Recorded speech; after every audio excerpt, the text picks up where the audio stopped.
dito siya pumapatak sa elbow natin. So tingnan nyo naman anong nangyari sa elbow natin, nawala yung pintura.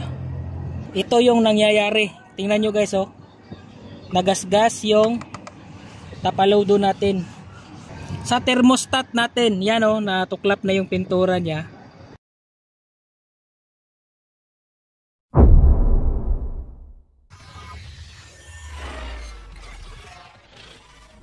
Hi vlog! Welcome to my guys. So welcome sa ating another review for Flame 150X, which is 1 month review. Yes po, nag 1 month na po si Flame 150X natin. At tingnan natin kung ilang kilometro na yung tinakbo niya sa Odo. So ito po, nag 1,438 kilometers na po si Flame 150X natin. Tingnan natin kung ano ba yung nabago, may nasira ba o may natuklap ba sa mga pintura niya, yung mga sticker niya, goods pa ba. Simulan po natin sa mga dinagdag natin sa ating motor. So dito muna. So sa lahat ng nakapanood ng first review natin, so ito pa rin po yung side mirror natin. Kita-kita nyo naman, kalawang. So itong kalawang na to is dala na po ng side mirror. So hindi po yan kasali dito sa motor. So as is na po yung kalawang natin. So ito dinagdag natin side mirror. At itong napansin nyo, yung gulong nya. So yung gulong po natin is iba na. So napansin nyo, so sa comment section po natin sa Facebook at saka sa YouTube, marami nagtatanong anong gulong to. So sinasagot ko naman po sila doon. Pero sa video na to, sagutin natin ulit. Ang gulong po na ito is galing sa Flash 150 carb. So version 2 po ni Flash 150 carb po ah. So ang ginawa natin is straight swap. Kasali na po yung mga spacer nya, flange hub at sprocket. So yun po yung ginawa natin. So dito naman sa una, so ito dito naman po sa front na mags, straight swap din po, kasama na itong gulong. So ang size po ng gulong natin is 70-80, yan po by 17. Then mag size is 1.4 by 17. So nandito po makikita yung mag size. So again, straight swap lang din po yung ginawa natin sa Flash 150 carb na motor. Plug and play na po siya. Then ang speedo po, ganun din po, plug and play niya. Wala na pong in-adjust, walang kinonvert na ginawa. Straight swap po lahat. So pati gulong straight swap. So nagtatanong kayo, yung sprocket natin, ang sprocket din po natin is stock po. Stock ng Flash 150 carb. 42 po ang sprocket teeth. So 428, 42 teeth. So yan po. Okay? So yung gulong natin is naka-wishlet na po tayo. Passenger footrest. So Malaysian passenger footrest. Minimalist po siya. So ganyan po yung looks niya kapag nakatago. Then pag gagamitin is ganyan naman po. Side stand. So nagpalit na po tayo ng maikli na side stand. Kasi yung stock na side stand ni Flame 150X is masyado ng matangkad para sa kanyang gulong. Kasi nag-lowered na po tayo. Maliit na tong likod. 70-80 pa rin po naman. And then kung gagamitin natin yung stock niya na side stand, matutumba na po ito. So kailangan natin magpalit ng side stand. So, isa din po sa mga pinalta natin is yung seat cover lang po. Ito, seat cover. So ang tawag po sa seat cover na to is sandpaper or liha na seat cover. So yun po ang tawag dito sa amin sa Davao. And then nagpabawas na rin po tayo ng upuan. Kasi yung stock na upuan, natataasan po ako. So nakakangala yun dito sa ating mga kamay. So binawasan ko, tinugma ko sa aking ride comfort. So okay na ito para sa akin. So nakaset ko ito sa height ko at sa ride comfort ko. Po. So guys, isa rin to sa pinalta natin yung kanyang signal lights. Yan. So minimalist na lang po siya. Kung titingnan nyo dito sa malayo, yan. bumagay po siya dito sa ating taillight. Ito naman po yung tinanggal natin kay flame. So, wala na po tayong air cleaner or airbox kung tawagin ng ating mga pops natin dyan. So, wala na tayong airbox. Ginawa po nating lagayan ng mga gamit. Yan po. So, kung may mga gamit tayong yung maliliit lang, pwede natin ilagay dito. Nilagyan lang po natin ng goma para hindi lumusot pa ilalim. So sa coolant naman po tayo. So alam nyo naman guys na kagagaling sa kasa, nagpalit po agad tayo ng coolant. At isa po sa dinagdag natin is ito pong PGM FI na emblem. Pang Honda Sonic po ito. So kung balak nyo bumili ng ganitong emblem, nasa Shopee po ito. So much for sa mga dinagdag at pinalit natin at binawa sa motor. So yun lang naman po. So dito naman po tayo sa pintura at decals niya. So ito guys. So after 1 month of usage kay Flame 150X, ito yung napansin ko sa decals niya. Closer. So ito guys, nagbabubble siya, plastic. So kung kita nyo yan, hindi ko pa siya tinutuklap kasi kailangan nyo makita ito. So tuklapin natin, try natin tuklapin. So natutuklap naman siya. I think guys, protector to ng decals natin. So yan. So natuklap po siya. Then ito pa. So halos lahat ng decals ata natin mayroong ganito. May plastic. So tuklapin lahat natin.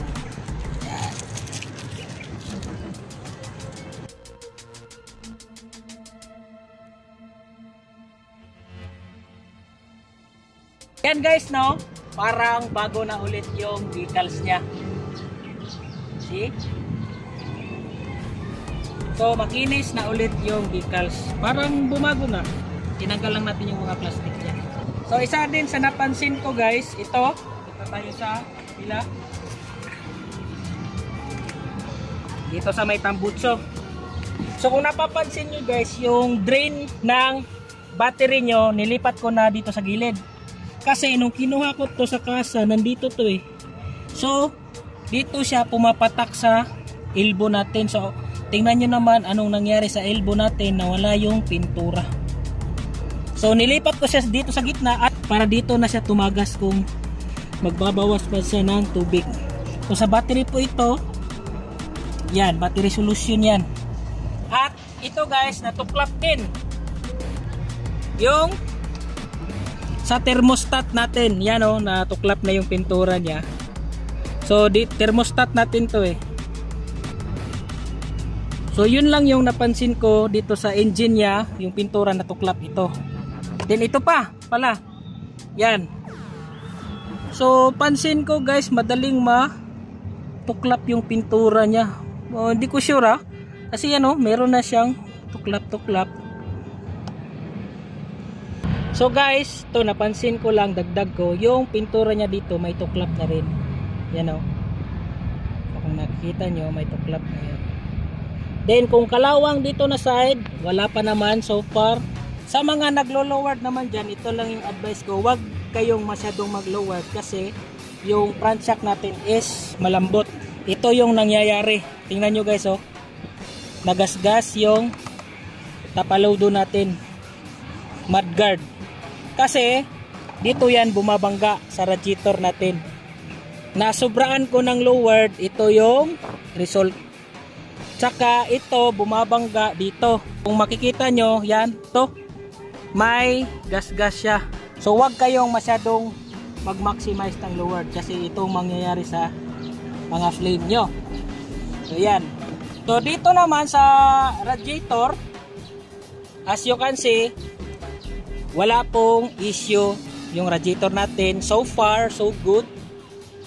Yan. Kasi nagpalit agad tayo ng coolant. Then, yung mga nagtatanong sa Facebook, naghingi ng advice, yung mga radiator nila, Flame 150X na po ito hindi to flash, nagbabawas po yung coolant nila. So, in-advise ko sa kanila, palit agad sila ng coolant. Ang advice ko na brand is yung Yamaha kasi yun din po yung gamit natin ngayon. Yung Yamaha na coolant. So far so good, hindi pa naman siya nagbabawas. Then sa heat sensor natin, goods na goods pa rin. So yan, goods na goods pa rin to, yung heat sensor natin. Okay pa naman siya. So mahirap lang maglinis ng engine guys, lalo na kung nandito pa ito yung lead shield nya. So mahirap kalikutin sa loob. So kung masailan kayo, gusto nyo talagang malinis yung engine nya, pwede namang tanggalin tong lead shield. Yan. So gagawa tayo ng vlog kung paano magtanggal ng isang cover ni Playman 50X, tsaka mag-fix ng high and low nya dito sa head. Kasi pag nag-lowered kayo tapos hindi nyo ito ginalaw, yung ilaw nyo mababa. Miski nag-high na kayo, mababa pa rin yung ilaw nyo. Sa performance naman po tayo. So after 1 month after break-in na yung review natin. So para sa akin po, nagpalit na po tayo ng engine oil, pangalawang beses na po. Kasi unang palit ko is nung 400. So makita nyo yung first engine oil natin, nasa vlog din po natin yun, silipin nyo lang dyan. Yes po, kahit anong engine oil, basta motorcycle oil, pwede yun. Depende na po sa inyo kung saan kayo comfortable na brand. Much more kung synthetic na oil yung ginamit ko sa motor. So any brand, kung saan kayo comfortable, basta synthetic or semi-synthetic, goods yan sa motor natin. Dito naman po sa makina nya. So far naman po, after 1 month, pangalawang change oil na natin, okay na okay pa naman po yung engine natin at gumanda pa lalo yung performance nya. So makita nyo naman yung previous upload natin, Islandborn versus the Kings. So doon pa lang makita nyo talaga ang engine performance nito.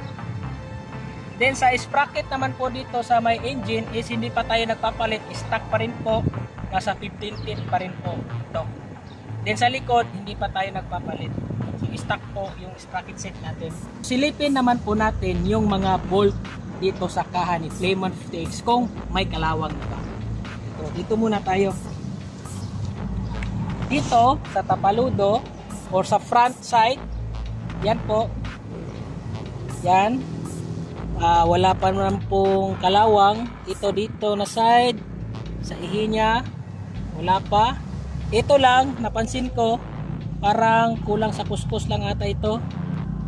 Yan, pero ito yung mga bolt natin at nut, wala pa. Dito wala pa naman. Yan.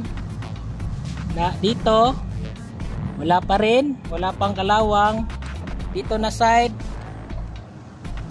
So yan po. So wala pa kalawang so far. Then dito naman tayo. Dito na side, wala pa. Wala pa. Walang kalawang dito. See guys, wala pang kalawang. Yan. Dito sa likod, wala. So wala. Wala. So wala pang kalawang. Then ito lang sprocket natin yung madumi. So dito lagi tinatamaan ng mga putik kasi nasa tapaludo. Wala naman guys, wala pa akong napapansin. Kung nakikita nyo sa video. Yan. Wala pa ito. Wala pa rin. So wala pa. Dito sa kabila.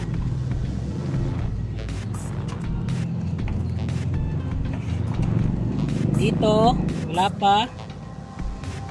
Yan. Wala guys. Stock to na. Alin. Ito wala pa. Dito na side. Wala pa. Kulang lang sa linis to. Yan. So kung nakikita nyo yung mga bolt natin, pati dito sa engine, ito, kapansin ko, ito lang po yung parang may kalawang yung washer ng water pump natin. Yan o. So majority ng kanyang mga nuts and bolt guys is hindi pa kinakalawang. 1 month review pa po ito, no? So dito naman po tayo sa kanyang chain.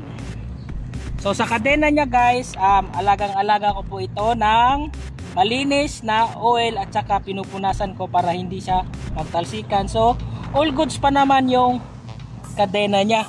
So guys, ang napansin ko sa kadena ni Flame is hindi po siya kagaya nung mga previous model ni Rusi.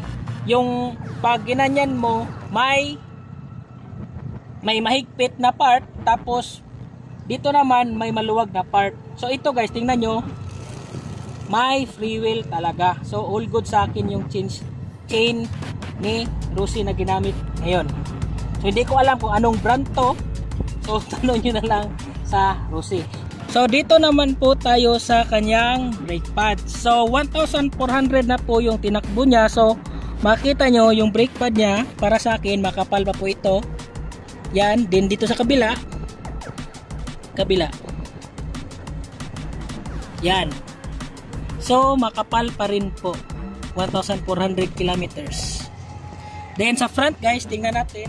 Dito naman po sa front, kung nakikita nyo, yan, para sa akin makapal pa rin po after 1,400 kilometers na takbo. Yan, na long ride na rin po natin yan. So all goods pa rin po yung brake pads niya after 1,400 kilometers, 1 month. So that's it for today's video. Island Burnout. Peace.